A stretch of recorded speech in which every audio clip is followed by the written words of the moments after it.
بسم الله الرحمن الرحيم. الحمد لله الذي أنزل على عبده الكتاب ولم يجعل له عوجا.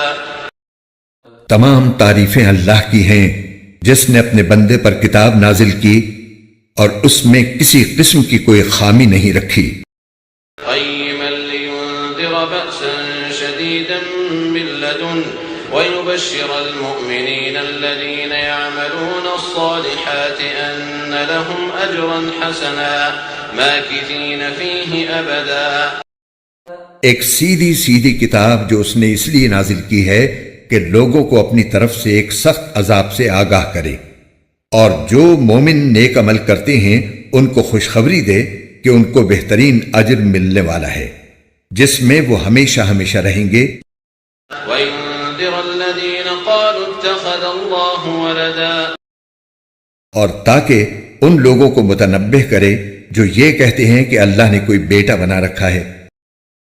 مَا لَهُم بِهِ مِنْ عِلْمٍ وَلَا لِآبَائِهِمْ كَبُرَتْ كَلِمَةً تَخْرُجُ مِنْ أَفْوَاهِهِمْ إِنْ يَقُولُونَ إِلَّا كَذِبًا. اس بات کا کوئی علمی ثبوت نہ خود ان کے پاس ہے نہ ان کے باپ دادوں کے پاس تھا. بڑی سنگین بات ہے جو ان کے منہ سے نکل رہی ہے.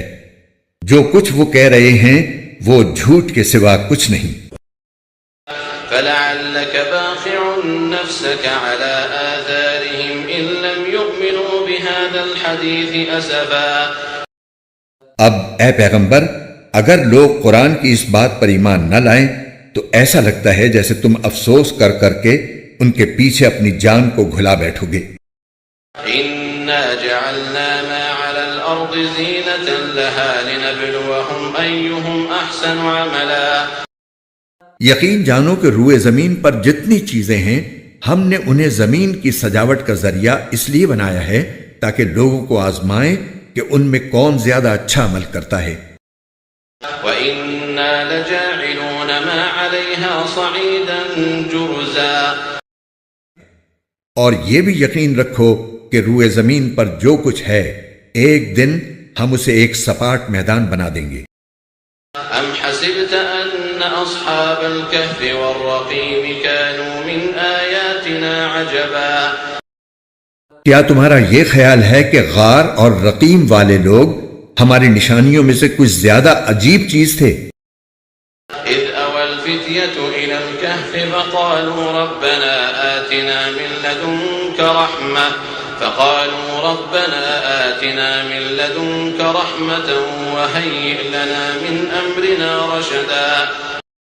یہ اس وقت کا ذکر ہے جب ان نوجوانوں نے غار میں پناہ لی تھی اور اللہ تعالیٰ سے دعا کرتے ہوئے کہا تھا کہ اے ہمارے پروردگار، ہم پر خاص اپنے پاس سے رحمت نازل فرمائیے اور ہماری اس صورتحال میں ہمارے لیے بھلائی کا راستہ مہیا فرما دیجیے. فَضَرَبْنَا عَلَىٰ آذَانِهِمْ فِي الْكَهْفِ سِنِينَ عَدَدًا. چنانچہ ہم نے ان کے کانوں کو تھپکی دے کر کئی سال تک ان کو غار میں سلائے رکھا. ثُمَّ بَعَثْنَاهُمْ لِنَعْلَمَ أَيُّ الْحِزْبَيْنِ أَحْصَىٰ لِمَا لَبِثُوا أَمَدًا. پھر ہم نے ان کو جگایا تاکہ یہ دیکھیں کہ ان کے دو گروہوں میں سے کون سا گروہ اپنے سوئے رہنے کی مدت کا زیادہ صحیح شمار کرتا ہے.